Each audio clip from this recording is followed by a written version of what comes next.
আমার কারণে তোর জীবনটা নষ্ট হয়ে গেল। আমি চাইনি এরকম কিছু হোক, কিন্তু ওইখানে অতগুলো মানুষের সামনে বাবার মুখের ওপর আর কোনো কথা বলতে পারিনি। না আপু, সমস্যা নেই। আঙ্কেল আমাকে এত বড় করেছে, জানে তারা কোনো ভুল সিদ্ধান্ত কখনোই নেবে না। ছোট থেকেই তোর সঙ্গে অনেক খারাপ ব্যবহার করেছি। আপু বাদ দাও না, সেই সব কথা, আগের কথা কেন তুলছ? এখন বর্তমান নিয়ে চিন্তা করো, এর পরবর্তীতে কি করবে। কি আর করব, আমি চাই না আমার এই পাপিষ্ঠ দেহ আর কেউ ভোগ করুক। তোর সঙ্গে যেহেতু বিয়ে হয়ে গিয়েছে, তাহলে এটা একটা ফর্মালিটি মাত্র। তুই চাইলে তোর পছন্দ করা যে কাউকে বিয়ে করতে পারিস, আমি এতে কোনো অমত করব না। কি বলছো তুমি আপু? মাথা ঠিক আছে? আঙ্কেল আন্টি সবার সামনে কত বড় গলা করে আমার সঙ্গে তোমাকে বিয়ে দিয়েছে। তো কি করব, আমার মতো নষ্ট একটা মেয়েকে তোর জীবনসঙ্গী বানাবি? নেহার কথা শুনে স্বাধীন যেন বাকরুদ্ধ হয়ে যায়। কি বলবে তা বুঝতে পারে না। নিচের দিকে তাকিয়ে থাকে। নেহা তার শরীর থেকে শাড়ি ও গহনা খুলতে লাগে আর বলতে লাগে, দেখ, আমি ভালো করে জানি তোদের মনের কথা সব ছেলেরাই চায় তার স্ত্রী পবিত্র থাক, তার স্ত্রী যেন কখনোই পরপুরুষ না টাচ করে। আর সেখানে আমি ধর্ষিত মেয়ে, তোরও কিছু একটা অধিকার আছে আমার কাছ থেকে, যা আমি কখনো দিতে পারবো না। আর হ্যাঁ, এই বিষয়গুলো মা বাবা যেন জানতে না পারে। আর একটা কথা, সাফ সাফ শোন, আমি তোকে ছোট ভাইয়ের মতো মনে করি, কখনোই তোকে আমার স্বামী হিসেবে মেনে নেব না। স্বাধীন কিছু বলতে যাবে, এর আগে নেহা স্বাধীনকে চুপ করিয়ে দিয়ে পুনরায় বলতে লাগে, দেখ, তোর কোনো কথাই শুনতে চাচ্ছি না। আমাকে একটু একা থাকতে দে। বাবা মাকে এত করে বললাম যে থাক, দরকার নেই এসবের। মনে হয় আমি তাদের বোঝা হয়ে গিয়েছিলাম, তার কারণেই আমাকে জোর করে বিয়ে দিতে চাইছিল। সে তো সবার সামনে অপমানিত হলো, থাকবোই না আর এই বাড়িতে, চলে যাব। আপু কি বলছো? তোমার মাথা ঠিক আছে? তুমি চলে যাবে মানে? আর তুমি চলে গেলে আঙ্কেল আন্টি কি হবে বুঝতে পারছো? একবার আমি দেখেছি, তুমি যখন বাড়িতে থাকো না, তারা অনেক মন মরা হয়ে যায়। আমি অনেক চেষ্টা করি তাদের খুশি করার, কিন্তু ব্যর্থ হই। অযথা আর সান্ত্বনা দিতে হবে না। যদি তাই হতো তাহলে আমাকে বিয়ে দেওয়ার জন্য উঠে পড়ে লাগতো না কখনো। আপু তুমি ভুল বুঝছো। আঙ্কেল আন্টিকে প্রত্যেক মা বাবার সন্তানের প্রতি একটা দায়িত্ব থাকে, তারা তাদের সেই দায়িত্বটাই পালন করতে চেয়েছিল, কিন্তু এরকম হবে কখনো ভাবতেও পারে নাই। যা তুই এখান থেকে, আমাকে একটু একা থাকতে দে, ভালো লাগছে না কিছুই। নেহার ধমকে স্বাধীন উপরের দিকে তাকায়। দেখে নেহার শরীরে কোনো পোশাক নেই, শুধু ব্লাউজ আর ছায়া। শাড়ি নেহার দিকে একবার এগিয়ে দিতে পিছুপা হয়ে বেলকনিতে চলে যায়। আর ঘুমের মধ্যে নেহারকে দেখার চেহারাটা বারবার চোখের সামনে ভেসে আসে। স্বাধীন যতই ভুলে যাওয়ার চেষ্টা করে ততই ফিরে আসে। স্বাধীন এসবই ভাবছিল, হঠাৎ নেহা এসে স্বাধীনের পাশে দাঁড়ায়। স্বাধীন তাকিয়ে দেখে আগের অবস্থাতেই আছে নেহা। আপু তুমি এখানে কেন? আমার বাড়ি, আমার রুম, আমার ব্যালকনি, আর আমি আসতে পারবো না নাকি? আমি সেটা বলতে চাইনি। এ অবস্থাতেই এখানে এসে দাঁড়িয়েছো, কেউ দেখে ফেলতে তো সর্বনাশ হয়ে যাবে। যাও, রুমে যাও। স্বাধীনের কথা শুনে নেহা হাসতে লাগে। পাগলের মতো হাসতে হাসতে কান্না করে দেয়। স্বাধীন অবাক হয়ে নেহার দিকে তাকিয়ে থাকে। এক পর্যায়ে নেহা হাসি থামিয়ে দিয়ে বলতে লাগে স্বাধীনের দিকে তাকিয়ে, এক সময় এই দেহটা নিয়ে জানিস অনেক অহংকার দেখাতাম, কিন্তু এখন এই দেহটা অভিশপ্ত। মনে হয় যদি আত্মহত্যা মহাপাপ না হতো, কখন আত্মহত্যা করতাম। একবার গিয়েছিলাম তো, বাট বাবা মার কথা মনে পড়লেই আর পারি নাই। আমি ছাড়া তাদের আর কে আছে? স্বাধীন অপলক দৃষ্টিতে নেহার দিকে তাকিয়ে থাকে। মেয়েটার মাঝে কেমন যেন মায়া আছে, সেটা স্বাধীন ভালো করে বুঝতে পারে। তারপর স্বাধীন নেহার হাতের উপর হাত রাখতে নেহা চমকে ওঠে। স্বাধীনের দিকে তাকাই।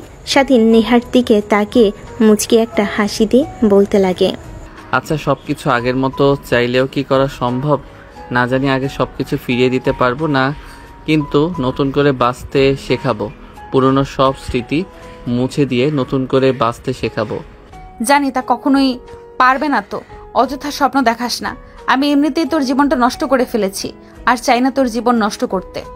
তুই তোর মতো আর আমি আমার মতো, কখনোই স্ত্রীর অধিকার নিয়ে যাব না তোর কাছে। কিন্তু হ্যাঁ, কখনো ডিভোর্স দিস না।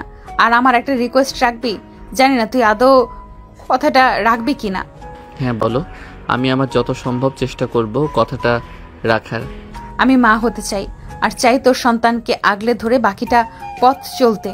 তো সন্তানের বাবার অধিকার নিয়ে কখনো যাব না তোর কাছে, খালি চাই তাকে জড়িয়ে ধরে বাকিটা পথ চলতে পারে যেন। নেহার কথা শুনে স্বাধীন কিছু না বলে নিচের দিকে তাকিয়ে থাকে। সবাই কত আনন্দ ফুর্তি করছে, কিন্তু তার মনে কোনো আনন্দ নেই। তারপরও বুকের ভেতর কেমন যেন শীতল হয়ে রয়েছে। নেহা সেদিনের প্রশ্নের অনেকগুলো জবাবের জন্য সেখানে দাঁড়িয়ে থাকে, কিন্তু কোনো উত্তর না পেয়ে সেখান থেকে নিরাশ হয়ে চলে যায়। নেহা পাশ থেকে চলে গেলে স্বাধীন তাকিয়ে দেখে, শুধুমাত্র কিছুই বলে না, নিচের দিকে তাকিয়ে থাকে। দেখে তার বাবা মা কতটা খুশি, যেন তারা বলেই গিয়েছে কিছুক্ষণ আগে কি হয়েছিল। ফ্ল্যাশব্যাক। আঙ্কেল আঙ্কেল কিছু টাকা দেবেন? অনেক দিন ধরে কিছু খাই না, অনেক ক্ষুধা পেয়েছে আঙ্কেল, প্লিজ কিছু টাকা দেন, আমার এখান থেকে কয়েকটা ব্রাশ কিনে নেন। কে তুমি বাবা? তোমার বাবা মা নেই, আর তুমি এই রাস্তার মাঝে এভাবে ব্রাশ বিক্রি করছো? এতটুকু ছেলে হয়ে যদি তোমার উপর দিয়ে গাড়ি চালিয়ে দেয় তখন কি হবে? তোমার ভাবতে পারছো একবারও? না আঙ্কেল, তা হবে না। আর এই পৃথিবীতে আমার কেউ নেই, জন্মের পর থেকে রাস্তায় বড় হয়েছি, আর ভিক্ষা করতে আমার অনেক খারাপ লাগে, তাই এক বড় ভাই কিছু টাকা দেয় আমাকে, সেই টাকা দিয়ে ব্রাশ কিনে বিক্রি করি। দেন না স্যার, বেশি না, 2টা নেন, একটা আপনার জন্য, একটা ম্যাডামের জন্য, মাত্র 50 টাকা। না বাবা, আমার ব্রাশ লাগবে না, এই নাও 1000 টাকা, তুমি কিছু খেয়ে নিও। না স্যার, আমি আপনার কাছ থেকে এতগুলো টাকা নিতে পারবো না, আপনি ব্রাশ নেন, তার বিনিময়ে টাকা দেন। আরে তোমাকে আমি দিলাম উপহার হিসাবে, আমার লাগবে না, তুমি কিছু খেয়ে নিও। আর আজকে বিক্রি করার দরকার নেই, এই রোদের মধ্যে এভাবে রাস্তা রাস্তায় ঘুরেছো, অনেক কষ্ট হয় বাবা, তাই না? হ্যাঁ স্যার, অনেক কষ্ট হয়, কিন্তু কি করব, পেটের দায়ে সব করতে হয়। ঠিক তখনই জ্যাম সেরে যায়, এক এক করে গাড়ি চলতে লাগে। স্বাধীন নেহার বাবার কাছ থেকে টাকাটা নেয়, গাড়ি চালিয়ে সেখান থেকে চলে যায়। তারপর স্বাধীন একটা হোটেলে গিয়ে খাবার খেয়ে নেয়। এভাবে চলতে লাগে সেই দিনের পর দিন। প্রতিদিনে নেই জ্যামের মধ্যে ব্রাশ বিক্রি করছিল, তখনই নেহার বাবার গাড়ির গ্লাসে গিয়ে টোকা দেয়। দেখে আজকেও সেই লোকটা। স্বাধীন একটা হাসি দিয়ে সেখান থেকে চলে যেতে যাবে, তখনই পিছন থেকে নেহার বাবা ডাকতে লাগে, স্যার কিছু বলবেন? আজকে আপনার কাছ থেকে টাকা নিতে পারবো না কিন্তু। তা তো বুঝতেই পেরেছি, তোমাকে একটা কথা বলার ছিল, তুমি কি আমার সঙ্গে যাবে? তোমাকে লেখাপড়া করাবো, আর অনেক সুন্দর সুন্দর পোশাকও দেব, আমার বাড়িতে আমার ছেলের মতো বড় হবে। কি বলেন স্যার, সত্যি সত্যি আমাকে স্কুলে পড়াবেন? নতুন নতুন সুন্দর সুন্দর পোশাক দেবেন? হাসিমাখা কণ্ঠে স্বাধীন কথাটা বলে। নেহার বাবা অনেক খুশি হয় স্বাধীনের হাসি মুখ দেখে।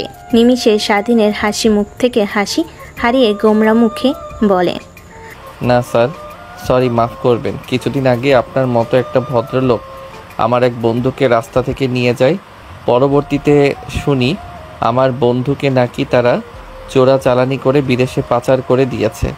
সেখান থেকে তার চোখ, নাক, ফোকরা, কিডনি, লিভার এসব কেটে রেখে দেয় আর ওকে ফেলে দেয়। আরে বাবা, তুমি ভুল ভাবছো আমাকে, আমি শহরের নামকরা বিজনেসম্যান, আমার অনেক অনেক টাকা, আমার কেন তোমাকে চোরাচোদানি করতে যাব? চলে আমার একটা মেয়ে ছেলে নেই, তাই চেয়েছি তোমাকে বড় করব আমার ছেলের মতো করে। ভেতর এসে বস। কথাটা বলে নেহার বাবা দরজা খুলে দেয়। স্বাধীন গাড়িতে উঠে বসে, তারপর একটা শপিং মলে যায়। গাড়ি সাইড করে স্বাধীনের জন্য বেশ কিছু নতুন নতুন জামা কাপড় কিনে দেয়। স্বাধীন দেখে অনেক খুশি হয়, নেহার বাবাকে জড়িয়ে ধরে কান্না করে দেয়। নেহার বাবা স্বাধীনকে শান্ত করে রেস্টুরেন্টে গিয়ে খাবার খায়। এভাবে অনেক করে স্বাধীন অনেক খুশি হয়। নেহার বাবা অনেক ভালো লাগে। বিকেলের দিকে বাসায় নিয়ে যায় স্বাধীনকে। নেহার মা দরজা খুলে দেয়। নেহার বাবার সঙ্গে একটা ছেলেকে দেখে নেহার মা পশুর দৃষ্টিতে তাকায়। এইটা কে? হ্যাঁ, ইয়ে মানে, তোমাকে রাতে বললাম না, একটা কিউট ছেলে দেখলাম আজ রাস্তাতে, ব্রাশ বিক্রি করছে, অনেক ভালো আর আত্মমর্যাদাও আছে, আসলে এটাই সেই ছেলে। কি তুমি যে বললে রাস্তায় একটা ছেলেকে দেখেছো আর তোমার অনেক মায়া লেগেছে, এইটা সেই ছেলে? দেখে তো মনে হচ্ছে কোনো বড়লোক ঘরের ছেলে, রাস্তায় বড় হয়েছে দেখে তো মনে হয় না। হ্যাঁ, আর ছেলেটার মাঝে কি যেন একটা আছে, অনেক মায়া, তাই নিয়ে আসলাম। আর তুমি তো মা হতে পারবে না, একে আমাদের ছেলের মতো করে মানুষ করব। মেয়েকে আর কতদিন ধরে রাখবো বলো? এক সময় বিয়ে দিয়ে তো অন্যের বাড়ি পাঠাতেই হবে। তখন আমাদের কি হবে? নেহার বাবার কথা শুনে নেহার মা সায় জানায়। তারপর স্বাধীনকে কাছে টেনে নিয়ে জড়িয়ে কপালে একটা চুমু দেন। অন্যদিকে সিঁড়ির উপর দাঁড়িয়ে নেহা সব কিছু দেখে আর রাগে ফুঁসতে লাগে। দৌড়ে নেহা তার মায়ের কাছে আসে। স্বাধীনকে সরিয়ে দিয়ে নেহা তার মাকে জড়িয়ে ধরে বলতে লাগে, মা, এই ছেলেটাকে আর তুমি একে জড়িয়ে ধরে কপালে চুমু দিয়েছ, ভুলে যেও না। শুধু তুমি আমাকে কপালে চুমু দিবে, অন্য কাউকে নয়। নেহার কথা শুনে নেহার মা বাবা সবাই হাসতে লাগে।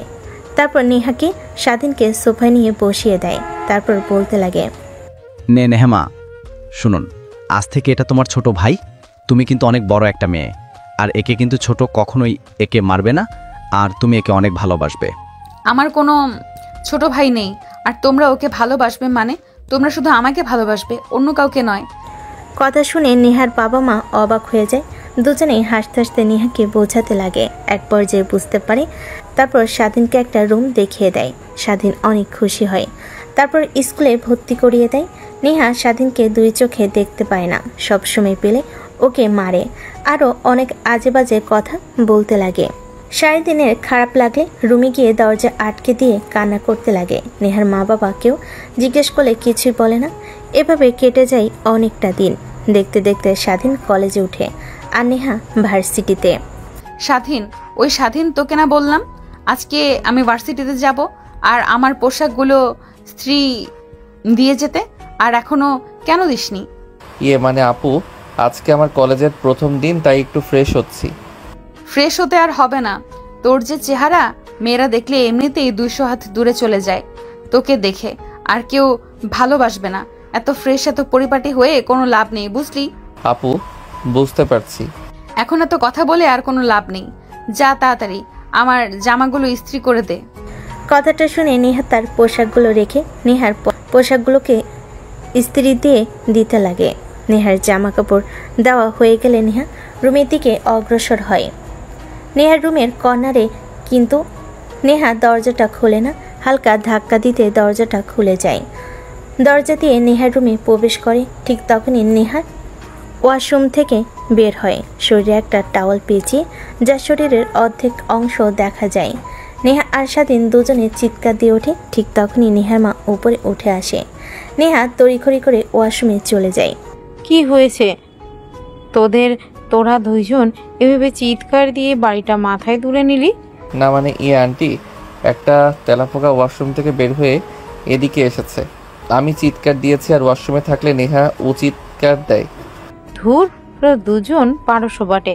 আমি ভাবলাম কি না কি হয়েছে, রান্না রেখে চলে এসেছি। কথাটা বলি স্বাধীনকে খুন্তি দিয়ে আলতো করে একটা বাড়ি দিয়ে সেখান থেকে হাসতে হাসতে চলে আসে। স্বাধীন সেখানেই দাঁড়িয়ে থাকে। নেহা দরজাটা খুলে এইদিক ওইদিক তাকিয়ে ভিতরে ঢুকে স্বাধীনের কাছে এসে ঠাস ঠাস করে থাপ্পড় লাগিয়ে দেয়। স্বাধীন নিচের দিকে তাকিয়ে থাকে। ছোট লোকের বাচ্চা, রুমে আসবি তুই নক করে আসবি না? আর তুই কি সব দেখে ফেলেছিস আমার? না আপু, কিছুই দেখিনি। আমি ওই দিকে তাকিয়েছিলাম না, অন্যদিকে তাকিয়েছিলাম। ও গড, বাঁচা গেল।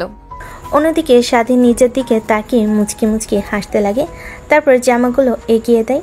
দরজার কাছে এসে পিছনে ফিরে নেহার দিকে তাকিয়ে হাসতে হাসতে বলতে লাগে, তোমাকে মিথ্যা কথা বলেছি আপু, আমি তোমার সব দেখে ফেলেছি, আর তোমার বুকে ওই তিলটা অনেক জোস। স্বাধীনের কথা শুনে নেহা অগ্নিমূর্তি ধারণ করে। স্বাধীন সেখান থেকে আর এক মুহূর্ত না দাঁড়িয়ে দৌড় লাগে তার রুমের দিকে। নেহা স্বাধীনকে মারার জন্য স্বাধীনের পিছু নিতে লাগে। এক পর্যায়ে স্বাধীনের রুমে চলে আসে। নেহা হাঁপাতে লাগে। যে স্বাধীনের দিকে যেতে যাবে অমনি নেহার শরীর থেকে তাওয়াল খুলে পড়ে যায়। স্বাধীন বড় বড় দৃষ্টিতে তাকে দু হাত দিয়ে নিজের চোখ বন্ধ করে ফেলে। নেহা তাড়াতাড়ি করে তোয়ালে পরিধান করে নেয়। এই লুচ্চা ছেলে, আমার সব দেখে ফেলেছিস, আবার সেটাই আমার মুখের সামনে বলিস? তোর এত বড় সাহস, দাঁড়া তোকে দেখাচ্ছি। আপু, তুমি আর কি দেখাবে? যা দেখার তার তো দেখেই ফেলেছি। আগে তুমি নিজেকে সামলাও। ছোট ভাইকে মারতে আসো আর তো সামলাতে পারো না। স্বাধীনের কথা শুনে নেহা অনেক লজ্জা পায়। স্বাধীনকে একটা থাপ্পড় লাগিয়ে দিয়ে সেখান থেকে চলে যায় বর্তমানে কথাগুলো ভেবেই স্বাধীনের মুখে অজান্তেই হাসি রেখা ফুটে ওঠে। ব্যালকনিতে আর না দাঁড়িয়ে রুমে এসে দেখে নেহা উপর হয়ে শুয়ে আছে। স্বাধীন বারবার নেহার কোমরের দিকে দৃষ্টি যায়, ধীরে ধীরে যেন মাতাল হয়ে যেতে লাগে। স্বাধীন প্রতিনিয়ত নিজেকে সামলাতে লাগে, কিন্তু একটা মেয়ে তার রুমে শুয়ে আছে, তার কোমর দেখা যাচ্ছে। এটা একটা ছেলেকে কাবু করার জন্য যথেষ্ট। স্বাধীন নিজেকে আর কন্ট্রোল করতে না পেরে খাটের উপর বসে পড়ে। নেহা পেছন ফিরে তাকিয়ে স্বাধীনকে দেখে। কিরে কিছু বলবি? না কিছু বলবো না, অনেক ঘুম পাচ্ছে, একটু সাইড দেবে, ঘুমাবো। কি একই বিছানায় তোর সঙ্গে ঘুমাবো? ইম্পসিবল। এই যে বালিশ নিয়ে যা, সোফায় গিয়ে ঘুমিয়ে পড়ো। ন্যাকামি করা হচ্ছে। একটু আগে বেলকনিতে কি বলে আসলেন মনে নেই? বাচ্চার মা হতে চান, এর কাছে না গেলে বাচ্চার মা কি করে হবেন এক খাটে না শুয়ে থাকলে? কি তুই কি তখন কার ওই কথাটা সিরিয়াসলি ভেবে নিয়েছিস নাকি? আমি তো তোর সঙ্গে জাস্ট ফান করেছি আর তোকে পরীক্ষা করতে চেয়েছিলাম তুই ছেলেটা আদৌ কেমন। আর শোন, একদমই তো কি বুঝতে পারলেন আমি ভালো না খারাপ? না, মানে তোকে যতটুকু খারাপ ভেবেছিলাম, বাট তুমি এত খারাপ না। আগে দেখতাম কলেজের মেয়েদের সঙ্গে ঘুরতে, গাড়িতে করে চলাফেরা করতে, বাট তোর মধ্যে কোনো কামনার লালসা নেই। তোর জায়গায় যদি অন্য কোনো ছেলে থাকতো তাহলে ঠিক আমার কথায় রাজি হয়ে যেত, ধ্যান ধ্যান করে চলে আসতো, কিন্তু তুই তাদের থেকে ভিন্ন। ভিন্ন না, আমি প্রত্যেক ছেলের মতোই। কি? কথাটা বলে স্বাধীন নেহাকে জড়িয়ে ধরে শক্ত করে। নেহা স্বাধীনের কাছ থেকে ছাড়া পাবার আপ্রাণ চেষ্টা করে, কিন্তু স্বাধীন নেহাকে ছেড়ে দেয় না। এক পর্যায়ে নেহা তার চোখ দিয়ে 2 ফোঁটা অশ্রু বের হয়ে পড়ে। স্বাধীনের সেই দুঃখে কোনো কিঞ্চিত পরিমাণের পক্ষে নাই। নেহার শরীর থেকে এক এক করে ছায়া ব্লাউজ খুলতে লাগে। স্বাধীন তার শরীর থেকে শেরওয়ানি খুলে নেহার উপর ঝাঁপিয়ে পড়ে। নেহা চিৎকার করতে গেলেও পারে না। স্বাধীন তার ঠোঁট দিয়ে নেহার ঠোঁট চেপে ধরে। এভাবে অনেকটা সময় পার হয়ে যায়। সেদিন ক্লান্ত হয়ে যায়, নেহার উপর শুয়ে পড়ে। ঠিক তখনই নেহা স্বাধীনকে ধাক্কা দিয়ে সরিয়ে দেয়। স্বাধীন ধাক্কার তাল সামলাতে না পেরে নিচে পড়ে যায়। নেহার দিকে ড্যাপ ড্যাপ করে তাকিয়ে থাকে। দেখে নেহা কান্না করছে। ভেবেছিলাম তুই সব ছেলেদের থেকে ভিন্ন, কিন্তু তুইও অনেক বাজে। তোর মধ্যেও কোনো মনুষ্যত্ব নেই, শুধু লোভ দেখানো অভিনয় করিস তুই। আমি ভেবেও ঘুম পাচ্ছে না, এত ভালো অভিনয় কি করে করতে পারিস? অভিনয় বলতে তুমি আমার বিয়ে করা বউ, আর আমি আমার বউয়ের কাছে যাব না তো কার কাছে যাব? আর আমার অধিকার আছে তোমাকে স্পর্শ করার। আমি তো আর ওই সকল ছেলেদের মতো তোমাকে। স্বাধীনের কথা শেষ না হওয়ার আগে নেহা উঠে এসে স্বাধীনের গালে ঠাস ঠাস করে থাপ্পড় লাগিয়ে দেয়। স্বাধীন অবাক দৃষ্টিতে তাকিয়ে থাকে। নেহা কান্না করে দিয়ে সেখান থেকে উঠে ওয়ার্ড্রপ থেকে 3 পিস বের করে ওয়াশরুমে চলে যায়। স্বাধীন সেইভাবে বসে থেকে খাটের উপর হাত দিয়ে ভাবতে লাগে। আসলে তো নেহা আকর্ষণ যে কাজটা করা আমার মোটেও ঠিক হয়নি। সে হয়তো চেয়েছিল আমাকে সে ভালোবেসে, কিংবা আমি তাকে ভালোবেসে কাছে টেনে নেব, কিন্তু আমার তার উপর এইভাবে জোর জবরদস্তি করা একদমই ঠিক হয়নি। দেখ, সামান্য কোমর দেখে নিজেকে কন্ট্রোল করতে পারলি না তুই, আর কন্ট্রোল করব কি করে? নেহা আপুকে তো দেখতে আর পরিদের থেকে কম নয়, আমার কি দোষ? কথাগুলো ভাবতে লাগে আর হাসতে লাগে। নেহা ওয়াশরুম থেকে বের হলে স্বাধীনকে হাসতে দেখে অনেক রাগ হয়। সেদিকে তাকিয়ে ড্রেসিং টেবিলের সামনে চলে যায়। স্বাধীন তড়িঘড়ি করে প্যান্ট পরিধান করে নেয়, তারপর দৌড় দিয়ে ওয়াশরুমে চলে যায়। ওয়াশরুমে গিয়ে গোসল করা শেষ হলে তখন দেখে সে সাথে সাথে কিছু নিয়ে আসে নাই। কিভাবে এখন বাইরে বের হবে? ওয়াশরুমের দরজা খুলে দিয়ে হালকা করে মাথা বের করে বলতে লাগে, মানে আমি আসলে এসেছি, সাথে কিছুই নিয়ে আসিনি। একটা যদি প্যান্ট আর তোয়ালে এটা দিতেন অনেক ভালো হতো, না হলে এখানে রাত কাটাতে হবে আমার। তো কি হয়েছে, এখানে থাক, বোঝ কেমন লাগে। আর আমার ওয়াশরুম রাস্তার থেকে অনেক ভালো। দেখেন, রাগ উঠিয়ে দিয়েন না, বলছি ভালোই তোয়ালেটা আর আমার রুম থেকে একটা প্যান্ট এনে দিন, না হলে যদি একবার বের হয়ে যায় তাহলে আবার গোসল করাবো বলে দিলাম। তোরা তো শুধু পারিস সেটাই, আর কিছু কি পারিস? আচ্ছা দাঁড়া, আমি তো রুম থেকে প্যান্ট এনে দিচ্ছি। কথা বলতে বলতে দরজা খুলে দেয়। তখনই হামাগুড়ি দিয়ে রুমের মধ্যে নেহার চাচাতো বোন নেহার বান্ধবী ঢুকে পড়ে। নেহা অবাক হয়ে যায়। কিরে, তোর এখানে আর এইভাবে আরবিতে কি করছিস? মানে আমরা সবাই এখান দিয়েই যাচ্ছিলাম, তাই ভাবলাম বাসর রাতে কি হয় আমাদের একটু জানার দরকার, তাই আর কি এখানে দাঁড়িয়ে একটু কান লাগিয়ে শোনার চেষ্টা করছিলাম, কিন্তু কিছুই তো শুনতে পেলাম না। হয়েছে, আর মিথ্যা কথা বলতে হবে না। তোরা এখানে অনেকক্ষণ ধরে দাঁড়িয়েছিলি, যা তোদের মুখ দেখে স্পষ্ট বোঝা যাচ্ছে। আর এসব আরই না পেতে আঙ্কেলকে বললেই তো পারিস তোদেরকে বিয়ে দিতে। আর সাথী চাচাকে বলবো নাকি তোকে বিয়ে দিতে? সমস্যা নেই আপু, যদি স্বাধীন বাজার মতো কিউট একটা ছেলে খুঁজে পাও তাহলে আঙ্কেলকে বলিও, আমার এতে কোনো মত নেই। আর কতদিন এভাবে সিঙ্গেল থাকবো বলো? আর তুমি তো ভালো করে জানো রিলেশন আমার দ্বারা সম্ভব নয়, সব সময় ভুল বুঝি। এর থেকে বিয়ে করে হাজবেন্ডের সঙ্গে মারামারি করলেও এতে ভালো হবে। সাথীর কথা শুনে সেইখানে থাকা সবাই হাসতে লাগে। হাসতে হাসতে সবার হামাগুড়ি খাবার উপক্রম হয়ে যায়। নেহার রাগে সাথীর দিকে তাকায়, সাথে সেইখান থেকে চলে যায়। তারপর নেহার বান্ধবী স্বাধীন আর নেহার দিকে তাকিয়ে বলে, কিরে, তুই দুলাভাইকে রেখে এত রাতে বাইরে বের হয়ে আসলি যে? আর রুমের এই বেহাল দশায় কেন? খাটের এই বেহাল দশা, বিছানা চাদর এলোমেলো, আর তোর চুল ভেজে কেন? তার মানে কি? ধ্যাৎ, তোরা কি বলিস না, একদমই উল্টাপাল্টা ভাববি না, এই বলে দিলাম। তোকে তো আমার ছোট ভাইয়ের মতো মনে করি। হয়েছে, আর অভিনয় করতে হবে না। স্বাধীন যে হট, আর দেখেছি তো, একবার লুকিয়ে 6 প্যাক আছে, একবার গেঞ্জি পরে এসেছিল ফিটিং। তুই কেন ওখানে? যে তোর মেয়ে থাকলে যে কোনো কেউই পাগল হয়ে যেত। আচ্ছা বাদ দে, এনজয় কর। আমরা এখন আসি। চল চল, সবাই চল। নেহা এখন এনজয় করবে, আমাদের এখান থেকে ওদের ডিস্টার্ব দিতে কোনো লাভ হবে না। কথাটা বলে নেহার বান্ধবীরা সেখান থেকে চলে যায়। নেহার অনেক রাগ হতে লাগে, কিন্তু তারপরও কেন জানি অনেক ভালো লাগে। রুমের সামনে আর না দাঁড়িয়ে স্বাধীনের রুমে চলে যায়। স্বাধীনের ওয়াশরুম থেকে প্যান্ট, টি শার্ট আর গামছা নিয়ে আসে। রুমে দরজা লাগিয়ে দিয়ে দেখে স্বাধীন এখনও ওয়াশরুমের দরজা দিয়ে মাথা বের করে তাকিয়ে আছে। নেহা স্বাধীনের কাছে গিয়ে হাতে গামছা, প্যান্ট, টি শার্ট দিয়ে আসতে যাবে, অমনি ফ্লোরে পানি থাকায় পিচ্ছিল হয়ে যায়। পা পিছলে পড়ে যেতে যাবে, অমনি স্বাধীন বের হয়ে নেহাকে ধরে ফেলে।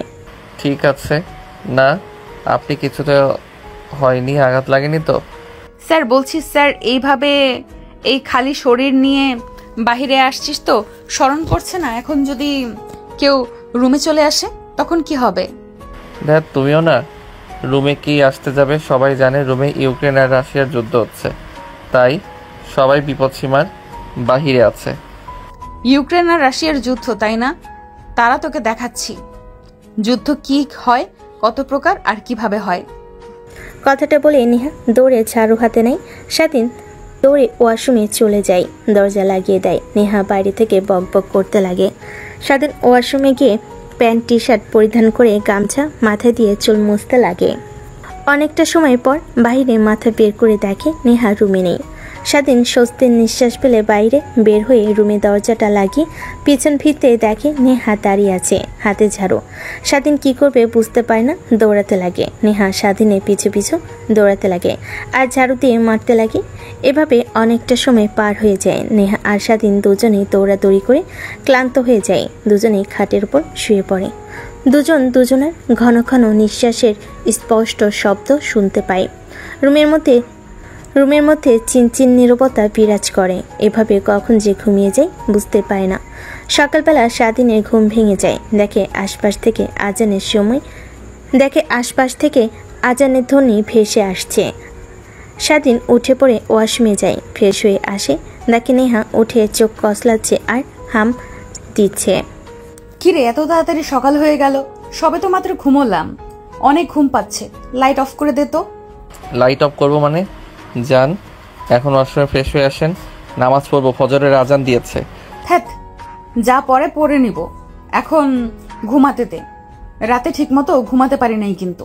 সেই কথা বললে আর হবে না, বলেছি নামাজ পড়তে হবে মানে নামাজ পড়তে হবে। এই পর্যন্ত, যে পর্যন্ত নামাজ না পড়বেন সে পর্যন্ত আমি লাইট অফ করবো না। অন্যদিকে নেহার মা আর বাবা দুজনে নেহাদের রুমের পাশ দিয়ে যাচ্ছিল। হঠাৎ এত সকালে লাইট অন থাকায় বুঝতে পারে না দরজায় কান লাগাতেই স্বাধীন নেহার কথাবার্তা শুনতে পায়। আর মা বাবা হাসতে হাসতে তাদের উপরে চলে যায়। তারপর নেহার বাবা সোফায় বসে বলতে লাগে, জানো নেহার মা, আমি হয়তোবা মেয়েটার জীবনসঙ্গী হিসেবে স্বাধীনকে বেছে নিয়ে কাজটা ঠিক করেছি। কারণ একমাত্র তোমার মেয়েকে কন্ট্রোল করতে পারবে স্বাধীন, তাছাড়া অন্য কেউ একদমই পারবে না। কিন্তু নেহা ওই বিষয়ের পর থেকে অনেকটা চেঞ্জ হয়ে গিয়েছে, আগের মতো আর অহংকার করে না। কিন্তু দেখেছো, জানি না স্বাধীনকে আগেও মেনে নিতে পারবে কিনা। আমাদের উচিত ছিল নেহার মত জানার। কি করতাম হ্যাঁ? সবার সামনে অপমানিত হতে হতো। যদি তখন জোরে সোরে না বলতাম, আমার মান সম্মান কোথায় যেত একবারও ভেবে দেখেছো? ফ্ল্যাশব্যাক। পুরো বাড়িটা লাইটিং দিয়ে আচ্ছাদিত, চারপাশটার আনন্দে পরিপূর্ণ, সবাই হাসি খুশি। তার মাঝে একজনের মুখে বিন্দুমাত্র খুশি আসেনি। অনেকগুলো প্রাইভেট কার বাড়ির মধ্যে প্রবেশ করে, সবাই খুশি হয়ে সেদিকে এগিয়ে যায়। বরকে বরণ করে স্টেজে বসিয়ে দেয়। এক এক করে খাবার পর্ব শেষ হয়ে যায়। সবাই খাবার খেয়ে বিয়ের কাজ শুরু করতে যাবে, অমনি বরের বাবা বলে ওঠে, এই বিয়ে হবে না। আর কাজী সাহেব, আপনি বিয়ে পড়ানো বন্ধ করুন। আর এই তুই উঠে পড়। এই বিয়ে তোকে করতে হবে না। তোকে এর থেকে ভালো মেয়ের সঙ্গে বিয়ে দেব। ভাই সাহেব, কি বলছেন আপনি? মাথা ঠিক আছে আপনার? মাথা আমার একদমই ঠিক আছে। আপনাদের মাথায় সমস্যা না হলে কিভাবে ভাবতে পারলেন যে একটা ধর্ষিতা মেয়েকে আমার ছেলের সঙ্গে বিয়ে দেব? আমাদের কি সমাজে কোনো মূল্যবোধ নেই? ভাবতে পারবেন একবারও? আপনার ধর্ষিতা মেয়েকে বিয়ে করলে সমাজের সামনে আমরা মুখ দেখাতে পারবো কিনা? নেহার বাবা আর কিছু বলে না, মাটির দিকে তাকিয়ে থেকে পুরো বাড়ি বিয়ের আমেজটা নিমিষেই বন্ধ হয়ে যায়। নেহার বাবার কোনো প্রতিউত্তর না দেখে বরের বাবা আবার বলতে লাগে, কী ব্যাপার ইমরান সাহেব, কিছু বলছেন না যে? বলুন, কিছু বলুন। আপনার ধর সেটা মেয়েকে কে বিয়ে করবে আছেন এইখানে এমন যে, আর ধর্ষিতা মেয়েকে বিয়ে করবে? কার রুচি এত নগণ্য? আমার মেয়ের বিয়ে হবে এখন, আর আপনার সামনে, কিন্তু আপনার ছেলের সঙ্গে নয়। আর কি বলছেন, আমার মেয়ে কি কেউ বিয়ে করবে? এখন বললে 1000টা ছেলের লাইন দাঁড়িয়ে যাবে। আর আপনি কি বলছেন এসব? আপনি দাঁড়ান, আপনার আর আপনার ছেলের সামনে আমার মেয়ের বিয়ে হবে। বাবার সামনে বড় গলা করে কথাটা তো বলেই ফেললেন। এখন দেখি কে আপনার ধর্ষিতা মেয়েকে বিয়ে করে। বাবা, সাধীর, এদিকে এসো তো। হ্যাঁ আঙ্কেল, কিছু বলবেন? হ্যাঁ বলবো, আমার মেয়েকে বিয়ে করবে তুমি। আর আজকে সবার সামনে এই জানোয়ারের বাচ্চা তুই ওঠ, দেখ তোর সামনে আমার মেয়েকে বিয়ে দেব। আর মিস্টার জায়েদ শিকদার, কাজটা আপনি মোটেও ঠিক করেননি। কিভাবে সবার সামনে অপমান না করলেও আমাকে আর আমার মেয়েকে পারতেন। আর দেখেন, আমার মেয়েকে কেউ বিয়ে করবে না কথাটা বললেন না, নিমেষের মাঝেই দেখেন আমার মেয়েকে আপনার চোখের সামনে বিয়ে দেব। আর কাজী এসে বিয়ের কার্যক্রম শুরু করেন। বরের জায়গাটাই শুধু স্বাধীন। আর যদি বাবার নামটা খুব জানার ইচ্ছা হয় তাহলে নিজের নাম লিখে দিয়েন। নেহার বাবার কথা শুনে সবাই অবাক হয়ে যায়। তারপর কাজী সাহেব বিয়ের কার্যক্রম শুরু করে দেয়। স্বাধীন কিছু বলতে পারে না। তারপর নেহার বাবার মান সম্মান রক্ষার্থে সবার সামনে রাজি হয়ে যায়। কাজী সাহেব বলতেই স্বাধীন কবুল বলে দেয়। কি হয়েছে জায়েদ খান, আপনি তো অনেক বড় বড় কথা বলেছেন আমার মেয়েকে কেউ বিয়ে করবে না। এখনই কি দাঁড়িয়ে দাঁড়িয়ে দেখার ইচ্ছে করছে, নাকি ঘাড় ধাক্কা দিয়ে গার্লস থেকে বের করে দেব? ভালোই আপনার আত্মীয়স্বজন নিয়ে এখান থেকে চলে যান, যদি আপনার মান সম্মানটা রাখতে চান। আমার আবার মানুষত্ব আছে, সবার সামনে বড় গলা করে বলতে পারতাম, বাট আমার মধ্যে বিবেক আছে, তা করব না। চলে যান এখান থেকে। নেহার বাবার কথা শুনে সেখান থেকে বরের বাবা আর তার সাথে আসা সবাই চলে যায়।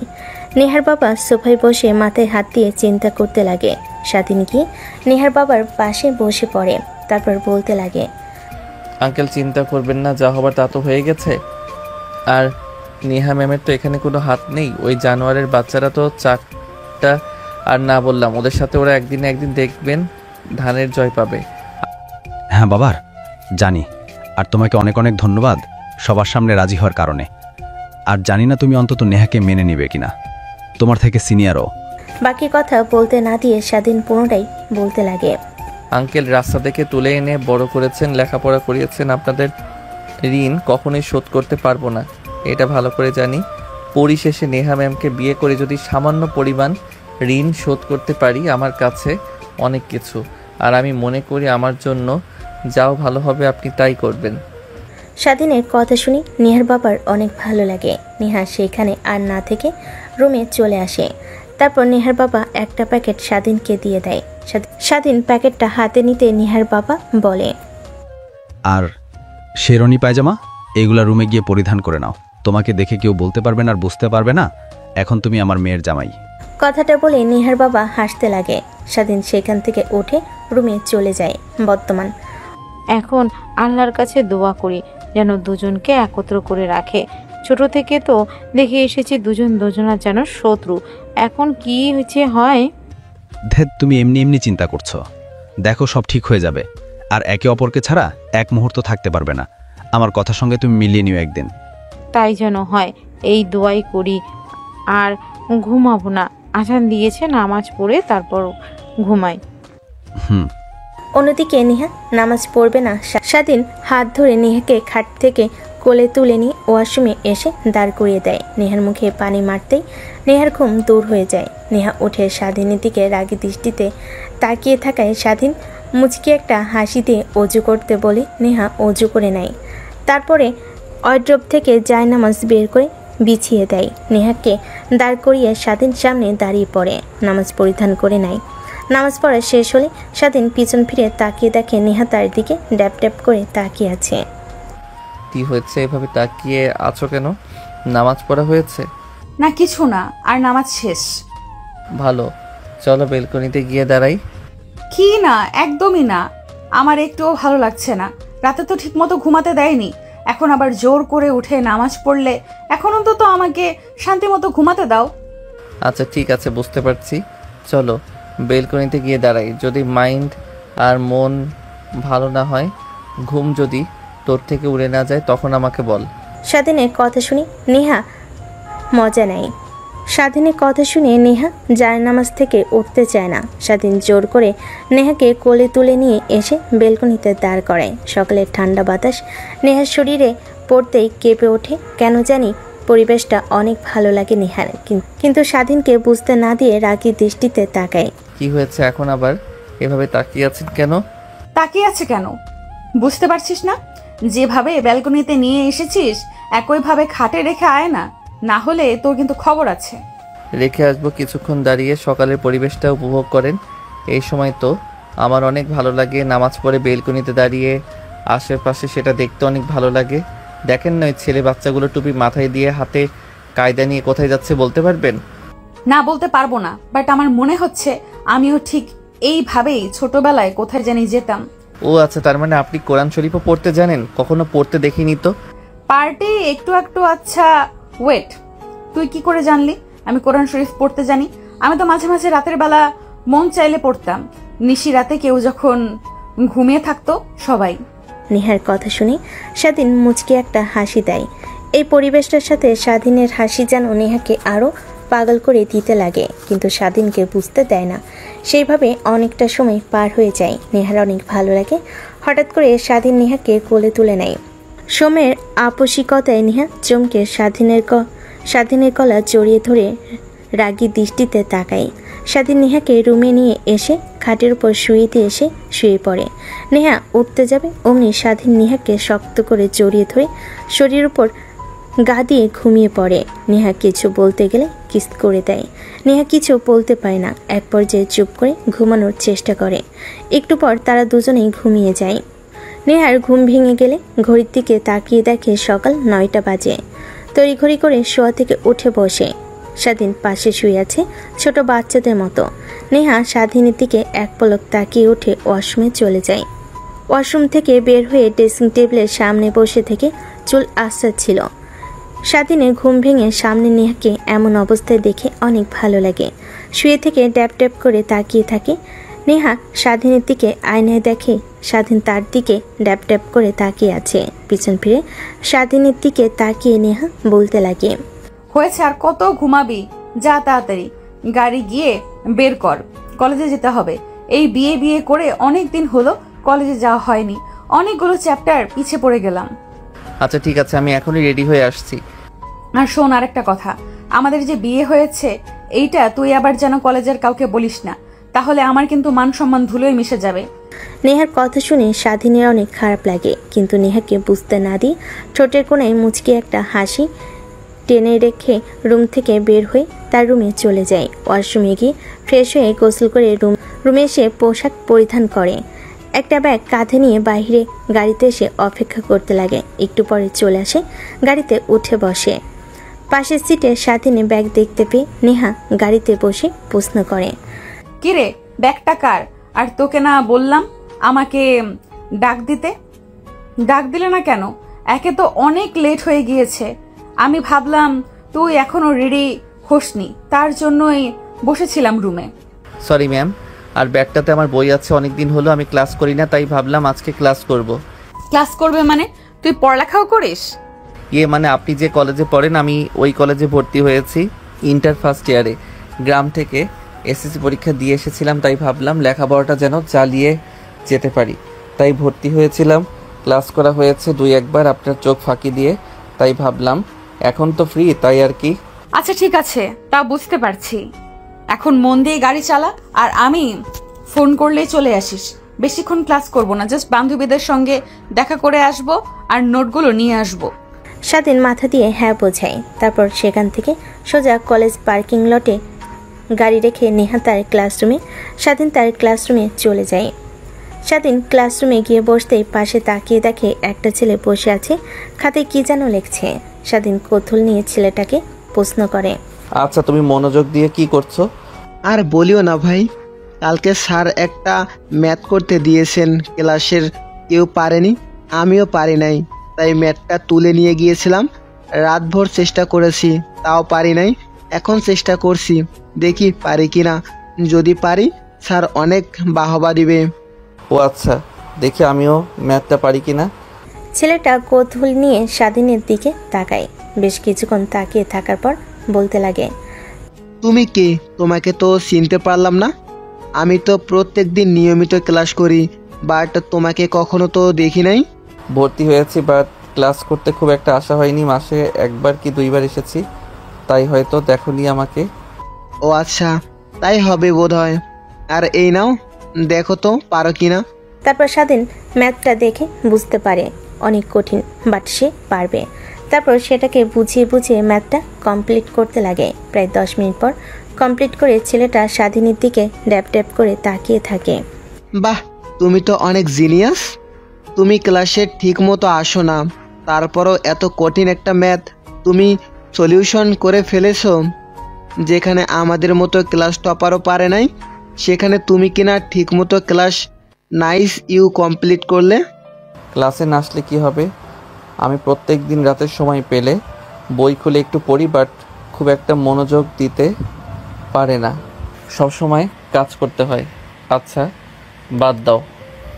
তারপর স্বাধীন আর ছেলেটা দুজনের সঙ্গে কথা বলতে লাগে। ক্লাস টাইম শুরু না হয় স্যার এখনও ক্লাসে আসেনি। একটু পর ক্লাসরুমের বাইরে থেকে অর্থাৎ মাঠ থেকে অনেক হট্টগোল শোনা যায়। সবাই কৌতূহল নিয়ে বাইরে বের হয়। তাদের পিছু পিছু স্বাধীনও ছেলেটাও বাইরে চলে আসে। স্বাধীন বাইরে এসেই তো অবাক হয়ে যায়। একটা ছেলেকে জুতা দিয়ে মারছে আর চারিদিকে গোল করে সবাই তাকিয়ে তাকিয়ে শুধু তামাশা দেখছে। স্বাধীন দৌড়ে নিচে চলে যায়, ভিড় ঠেলে নেহাকে বের করে নিয়ে আসতে লাগে। অনবরত বলতে লাগে, কুত্তার বাচ্চা, ওর অত বড় সাহস, তুই আমাকে বাজে প্রস্তাব দিস? তোর মতো ছেলে আমার পায়ের জুতা সাফ করারও যোগ্য না, আর তুই কিনা আমাকে উল্টোপাল্টা কথা বলিস। আজ তোর একদিন কি আমার একদিন। এই তুই ছাড় ওকে, আমি দেখে নিব। আরে ম্যাম, পাগল হয়েছেন নাকি? আপনি ওর মতো বকাটে ছেলেকে এভাবে অপমান করলেন, ও যদি প্রতিশোধ নেয়। আগে তুই আমাকে ছাড়, ওর কত বড় সাহস আমাকে আজে বাজে কথা বলে। নেহা ছেলেটাকে আজে বাজে কথা বলতে লাগে। স্বাধীন বাধ্য হয়ে নেহার মুখ চেপে ধরে কলেজের পিছে নিয়ে গিয়ে একটা গাছের নিচে বসিয়ে দেয়। নেহা অনবরত হাঁপাতে লাগে। স্বাধীন নেহার দিকে তাকিয়ে থাকে। ম্যাম, আপনি কি পাগল হয়েছেন? আপনি তোকে চেনেন? এই কলেজের বকাটের ছেলে, ও মেয়েদের ডিস্টার্ব করে। ওর বিরুদ্ধে যদি কোনো মেয়ে প্রতিবাদ করে তাহলে তার কি অবস্থা হয় সেটা তো আপনি ভালো করে জানেন। আপনি কেন অযথা ওর সঙ্গে লাগতে গেলেন ম্যাম? তুই চুপ কর। সব মেয়ে চুপ করে থাকে বলে আমিও চুপ করে থাকবো এমনটা মোটেও করব না। আমিও কম না, আমাকেও চেনে না। ওর পাওয়ার হয়তো থাকতে পারে, বাট আমার থেকে বেশি না। আমি কাউকে দেখাই না, ভালোভাবে চলাফেরা করি, তার মানে এই না যে আমার বাবার সম্পদ কম। নেহা অনবরত পটপট পটপট করতে লাগে। স্বাধীনের খারাপ লাগতে লাগে, কিন্তু কিছু বুঝতে না দিয়ে স্বাধীন তার ব্যাগ থেকে পানির বোতল বের করে নেহার দিকে এগিয়ে দেয়। নেহা ঢক ঢক করে পুরো পানির বোতল সাবার করে ফেলেন। ম্যাম শান্ত হন। আর কি হয়েছে আপনার? কখনো তো আপনাকে কলেজে এভাবে রাগান্বিত হতে দেখিনি। ওরা জানতে পারছে আমার বিয়ে ভেঙে গিয়েছে, বাট তোর সঙ্গে বিয়ে হয়েছে এটা জানে না, আর রেপ হয়েছে এটা তো ওর আগে থেকেই জানে। তাই বাজে প্রস্তাব দিয়ে বলে আমি যেন তাদের সঙ্গে উল্টোপাল্টা কাজ করি, কারণ আমার কখনো তো বিয়ে হবে না, আমার তৃপ্তি যেন ওরা মিটিয়ে দেয়। এইসব কথা বলতে লাগে। বল, এইসব শুনে কারোর মাথা ঠিক থাকতে পারে? হ্যাঁ ম্যাম, বুঝতে পারছি। তাই বলে ছেলেগুলোকে ওইভাবে মারা একদমই ঠিক হয়নি। কলেজের প্রত্যেককেই দেখেছেন। এখন ওরা যদি আপনার উপর আক্রমণ করে তখন কি হবে ভাবতে পারছেন একবারও? যা হবার তাই হবে। এখন চল, বাসায় যাব, ভালো লাগছে না, মুডটাই নষ্ট করে দিয়েছে। ভাবলাম অনেক দিন পর কলেজে এসে বান্ধবীদের সঙ্গে আড্ডা দেব, তা আর হলো না। কথাটা বলে নেহা উঠে দাঁড়ায়। নেহা আগে আগে যেতে লাগে। স্বাধীন পিছে পিছে গাড়ির কাছে এসেই স্টার্ট দিতে যাবে, অমনি ছেলেগুলো হকি স্টিক নিয়ে গাড়ির সামনে এসে দাঁড়ায়। নেহা ভয় পেয়ে গুটিসুটি মেরে গাড়ির মধ্যে বসে থাকে। ম্যাম, এখন কি করব? ওরা তো এখন গাড়ির ভাঙচুর করবে আর সামনে দাঁড়িয়ে আছে। ওদের উপর দিয়ে তো আর গাড়ি চালিয়েও যেতে পারবো না। ফুল স্পিডে ওদের উপর দিয়ে গাড়ি চালা, দেখবি ওরা এমনিতেই সরে যাবে। নেহার কথা বলা শুনে স্বাধীন গাড়ি স্টার্ট করে অমনি ছেলেগুলো গাড়ির উপর এসে চড়ে বসে। স্বাধীন কি করবে বুঝতে না পেরে এক প্রকার অবাক হয়ে যায়। গাড়ি বন্ধ করে বের হতে যাবে, অমনি নেহা স্বাধীনের হাত ধরে চেপে ধরে। কই যাচ্ছিস? বাইরে বের হোস না কেন? ওরা তো তোকে মারধর করবে। গাড়ির ভেতরে থাক, গ্লাস তো বুলেট প্রুফ, ওরা ভাঙতে পারবে না। আমি পুলিশকে কল করছি এক্ষুনি। নেহার কথা শুনে স্বাধীন নেহার হাত তার হাতের উপর থেকে সরিয়ে দেয়। নেহার কথার প্রতি উত্তরে মুচকি একটা হাসি দিয়ে গাড়ি থেকে নামে। ছেলেগুলো দৌড়ে চারিদিকে হকি স্টিক নিয়ে মারতে আসে। স্বাধীন ছেলেগুলোর প্রত্যেকটা হকি স্টিকের বাড়ি প্রতিহত করতে লাগে। এক প্রকার একটা ছেলেকে নাকে ঘুষি দিতে ছেলেটা দূরে গিয়ে পড়ে যায়। এক এক করে প্রত্যেককেই একই ধরনের মারতে লাগে। কলেজের সবাই উপস্থিত হয়ে যায়। সবাই তাকিয়ে তাকিয়ে শুধু মুভি দেখার দৃশ্য দেখতে থাকে। কলেজের সবাই উপস্থিত হয়ে যায়। সবাই তাকিয়ে তাকিয়ে শুধু মুভি দেখার দৃশ্য দেখছে, কেউ কিছু বলছে না। এক পর্যায়ে সবাই মাটিতে লুটি হামাগুড়ি খেতে লাগে। স্বাধীন ওইখানে আর না দেরি গাড়িতে উঠে স্টার্ট দিয়ে বাড়ির দিকে যেতে লাগে। নেহা অবাক দৃষ্টিতে স্বাধীনের দিকে এক ধ্যানে তাকিয়ে থাকে। তুই আসলেই কি আর ওই ছেলেগুলোকে একা এইভাবে মারলি নাকি? অন্য কেউ ছিল নাকি? চোখের ভুল, আমি ভুল দেখলাম। দ্যাট ম্যাম, আপনিও না শুধু শুধু মস্করা করছেন। তুই এতগুলো ছেলের সঙ্গে কিভাবে একাই ফাইট করলি? আমার মাথাতে কিছুই ঢুকছে না। যেখানে কিনা পুরো কলেজের সবাই ওদের বিরুদ্ধে দাঁড়াতে ভয় করে, আর সেখানে তুই একাই ওদের মারতে মেরে উপকাত করে মাটিতে ফেলে দিয়েছিস। ম্যাম, আমি গ্রামের ছেলে, গ্রামের টুকটাক ফাইটিং শিখেছিলাম। বন্ধুরা মিলে একটা গ্যাং তৈরি করেছিলাম। আমাদের গ্রামে অনেক চুরি হতো, ডাকাতি হতো। তার প্রতিরোধ করার জন্য এক পর্যায়ে সবাই ভয় পেয়ে আমাদের গ্রামে আর ডাকাতি চুরি করতে আসে নাই। সেই অভিজ্ঞতা এখন রয়ে গিয়েছে। আচ্ছা, বুঝতে পারছি। নেহার সঙ্গে কথা বলতে বলতে গাড়ি এসে বাড়ির সামনে দাঁড় করে। নেহা নেমে পড়ে। স্বাধীন পার্কিং লটে গাড়ি রেখে বাসার মধ্যে ঢুকতে যাবে, অমনি সাই করে 3টা গাড়ি বাসার ভিতর প্রবেশ করে। দেখে মাঝখানে গাড়ি থেকে নেহার বাবা দৌড়ে বের হচ্ছে। স্বাধীনকে দেখতে পেয়ে নেহার বাবা দৌড়ে এসে জড়িয়ে ধরে বলতে লাগে, বাবা, তোমাকে অনেক অনেক ধন্যবাদ আমার মেয়েকে বাঁচানোর জন্যে। তুমি কলেজে কি করেছো, নেহা কি করেছে সব আমার কানে এসেছে। আমি আগে থেকেই বলেছিলাম তোর বডিগার্ড লাগবে, বডিগার্ড রাখবা। ও আমার কথা একদমই শোনে না। ও বারবার বলে যে আমি সাধারণ মানুষের মতো চলাফেরা করি। আর যদি তুমি না থাকতে তাহলে ওর কী হতো বাবা, বুঝতে পারছো? আঙ্কেল, আমি তো আছি নাকি? আর আমার সামনে দিয়ে আমার স্ত্রীকে কেউ গায়ে হাত দিবে, আমি এটা তাকিয়ে তাকিয়ে দেখব, ওদের জ্যান্ত মাটিতে পুঁতে রাখবো। স্বাধীনের কথায় নেহার বাবা স্পষ্ট ভয়ঙ্কর কিছু বুঝতে পারে। নেহার বাবা মুচকি একটা হাসি দিয়ে বাসার ভেতর ঢুকে যায়। স্বাধীন রুমের দিকে চলে যায়, দেখে রুমে কিছুই নেই। পাশ দিয়ে একটা মেয়ে যেতে নিলে স্বাধীন দাঁড় করিয়ে বলে, আচ্ছা খালা, আমার রুমে তো কিছুই নেই, জামা কাপড়, খাট, পালঙ্ক। এখন আমি কোথায়? ও বাবা, তুমি এসেছো? মেম সাহেব বলল যে তোমার রুম থেকে সব কিছু সরিয়ে ফেলতে আর জামা কাপড় যা যা প্রয়োজনীয়তা আছে নেহার রুমে নিয়ে গিয়ে রাখতে। তাই সবাই সেই রুমে নিয়ে গেছে। এখন থেকে তো নেহার রুমই তোমার রুম, তাই না? ও ও আচ্ছা। তারপর স্বাধীন সোজা নেহার রুমের সামনে চলে যায়। দরজায় নক করতেই কোনো সারা শব্দ পায় না, হালকা করে খুলে যায়। স্বাধীন ভিতরে প্রবেশ করে দেখে নেহা ওয়াশরুমে গোসল করছে। তাই সবাই বসে ফোন বের করে দেখছিল। ফোন চাপছিল। এমন সময় ফেসবুকে একটা নোটিফিকেশন আসে।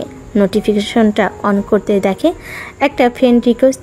স্বাধীন সেই দিকে কোনো পাত্তা না দিয়ে ফোন দেখতে লাগে। এক পর্যায়ে নেহা বাহিরে বের হয়। সামনে স্বাধীনকে দেখতে পেয়ে প্রশ্ন করে, কিরে তুই এই রুমে কি করছিস? ম্যাম, আপনি হয়তোবা ভুলে গিয়েছেন আমাদের বিয়ে হয়েছে আগামীকাল। আন্টি আর আমার সব জামা কাপড় প্রয়োজনীয় জিনিস আপনার রুমে সেট করেছে, তাই এই রুমে আজ থেকে আমারও রুম।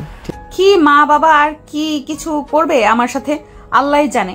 কেন যে বিয়েতে রাজি হলাম, কেন সবার সামনে বাবার মুখের ওপর বললাম না, তাহলে তো আর আজ এই দিন দেখতে হতো না। একটা ফকিন্নির বাচ্চার সঙ্গে রাত কাটাতে হবে একই রুমে, জানলে গায়ের মধ্যে কাটা দিয়ে উঠছে। স্বাধীন কথাগুলো শুনে বুকের বাঁ পাশে ব্যথা হতে লাগে, কিন্তু কিছুই বলে না। ফোন দেখতে লাগে। নেহা তারপর পোশাক পরিবর্তন করে খাটের উপর গিয়ে শুয়ে পড়ে। স্বাধীন উঠে আলমারি খুলে দেখে এক এক করে পোশাক রাখা। স্বাধীন পোশাক আর তোয়ালে নিয়ে ওয়াশরুমে চলে যায়। নেহা মুচকি একটা হাসি দেয় আর আনমনি ভাবতে লাগে, দেখি কতদিন এই অবহেলা সহ্য করতে পারো, আর কতদিন আমাকে তোমার কাছে না নিয়ে দূরে দূরে রাখো। আমার মনে হয় না যে আমাকে ছেড়ে তুমি চলে যাবে, আবার ভয় হয় যদি চলে যাও, কিন্তু পরীক্ষা তো করতে হবে। আবার যদি সব ছেলেদের মতো আমার বাবার সম্পত্তির দিকে নজর দাও তখন কি হবে? আচ্ছা, ও কি আমাকে ভালোবাসে নাকি? যদি ভালো না বাসতো তাহলে রাতে ওগুলো কি ছিল? কিছুই মাথায় নিতে পারছে না। বের হোক, ওকে পরীক্ষা করব। নেহা ভাবতে লাগে কি বলা যায়। এমন সময় খট করে দরজা খুলে বাইরে বের হয় স্বাধীন। নেহা সেদিকে তাকিয়ে চোখ ফেরাতে পারে না। স্বাধীনের শরীরে এখনো টপ টপ করে পানি বের হচ্ছে। শরীরের প্রতিটা ধরন যেন লোমহতর, দৃষ্টি কেমন যেন লাগতে লাগে, যেন স্বাধীনকে কাছে পেলে সে খুব লেখাবে এমন। স্বাধীন আয়নার দিকে তাকিয়ে দেখে নেহা তার দিকে ট্যাপ ট্যাপ করে তাকিয়ে আছে। স্বাধীন সেদিকে কোনো ভ্রুক্ষেপ না দেখে পোশাক পরিধান করে নেয়। স্বাধীন রুম থেকে বের হতে যাবে, অমনি পিছন থেকে নেহা বলতে লাগে, দেখ, তুই আর আমি ভালো করে জানি যে আমাদের সম্পর্কটা কখনোই মিলন হবার নয়, তো অযথা এই সম্পর্কটা টিকে রাখার কি দরকার বল? ঠিক বুঝতে পারলাম না ম্যাম, কি বুঝতে চাচ্ছেন আপনি? দেখ, আমি বলতে চাচ্ছি যে সম্পর্কটা কখনো পূর্ণতা পাবার নয়, সেই সম্পর্কটা রেখে কি লাভ? আর আমি তো তোকে কখনো আমার স্বামী হিসেবে মেনে নিব না। ঠিক তুইও জানিস কখনো এই ধর্ষিতা মেয়েকে তোর স্ত্রী হিসেবে মানবি না, এটা আমি ভালো করেই জানি। তাই বলছি কি, আমাদের মধ্যে এই সম্পর্কটা না রেখে ডিভোর্স নিয়ে দেখ। ডিভোর্স কথাটা শুনে আবার এই ভাবিস না যে তোকে বাসা থেকে বের করে দেব। আমার বাবার ছেলের মতন মনে করে তোকে আমাদের কোম্পানিতে একটা চাকরি দিয়ে দেব। আপনারা যা ইচ্ছে তাই করবেন, বাট আমি আপনাকে ডিভোর্স দিতে পারবো না। কারণ ম্যাম আর স্যার আমাকে হাত জোর করে বলেছে আপনি যত যাই বলুন না কেন আমি যেন আপনাকে ডিভোর্স না দেই। আর ও বলেছে যে কিছুদিন হলে আপনি এমনিতেই সব কিছু মেনে নেবেন। কি বাবা মা কি বলছে? আচ্ছা, আমি শুনে আসছি। কথাটা বলে নেহা পড়তে যাবে, দরজা দিয়ে বের হতে নিবে, অমনি স্বাধীন নেহার হাত চেপে ধরে টান দিয়ে নেহাকে তার কাছে নিয়ে আসে। পিছু পিছু দরজা লক করে দেয়। নেহা অবাক হয়ে স্বাধীনের দিকে প্রশ্নসূচক দৃষ্টিতে তাকায়। এসব কি হচ্ছে স্যার? আমাকে স্যার বলছিস? আমাকে স্যার বলিস না হলে আমি কিন্তু চিৎকার দেব। চিৎকার দিয়ে কোনো লাভ নেই, সবাই ভাববে যে আমরা উল্টাপাল্টা গুলো কাজ করছি। আর দেখি দেন তো চিৎকার। নেহা চিৎকার দিতে যাবে, নেহার ঠোঁটের সঙ্গে ঠোঁট লাগিয়ে চুষতে লাগে। প্রায় 5 মিনিট পার হয়ে যায়। নেহাকে খাটের কাছে নিয়ে গিয়ে ফেলে দেয়। নেহা খাটের উপর পড়ে যায়। স্বাধীন তার শরীর থেকে টি শার্ট খুলে ফেলে। নেহা সেই দিকে তাকিয়ে থাকে। মোটেও ভালো হবে না বলছি। আমার উপর জোর করা এর শাস্তির তোকে কিন্তু হারে হারে টের পাবো আমি। যা করার তা করবো, এখন অন্তত বাসর রাতটা করি। কথাটা বলে স্বাধীন নেহার উপর ঝাঁপিয়ে পড়ে। স্বাধীনের প্রত্যেকটা স্পর্শে নেহাই কেঁপে কেঁপে উঠতে লাগে। তার চোখ দিয়ে 2 ফোঁটা অশ্রু বের হতে লাগে, আর ঠোঁটের কোণায় এক চিমটি হাসি রেখা ফুটে ওঠে। স্বাধীন সেদিকে তাকিয়ে নেহার চোখ থেকে অশ্রু মুছে দিয়ে হাসি মাখা কণ্ঠে নেই তার বুকের সঙ্গে জড়িয়ে ধরে বলতে লাগে, দেখো আমি ভালো করে জানি কেন আমাকে আপন করে নিতে চাচ্ছেন না। আপনি আপনার অতীত নিয়ে আমি কখনোই আপনাকে প্রশ্ন করব না। আমি ফিউচার নিয়ে আর বর্তমান নিয়ে ভাবতে চাই, আর আমি এও জানি আমাকে আপনি অনেক ভালোবাসেন। কে বলেছেন আমি তোকে ভালোবাসি? আপনার কথা বলার ধরন, হাঁটা চলা সব কিছু দেখে আমি বুঝতে পারি। আর আরও চোখে আমার দিকে বারবার তাকিয়ে থাকায়, এটা আপনি যতই বোঝেন না কেন আমি তাকাই না, বাট সার্বক্ষণিক আমি আপনাকে আমার নজরদারিতে রাখি। আমি আরও এও জানি যে আপনার ফোনের গ্যালারি ওপেন করলে যতগুলো না আপনার ছবি আছে, এর থেকে বেশি আমার ছবি আছে।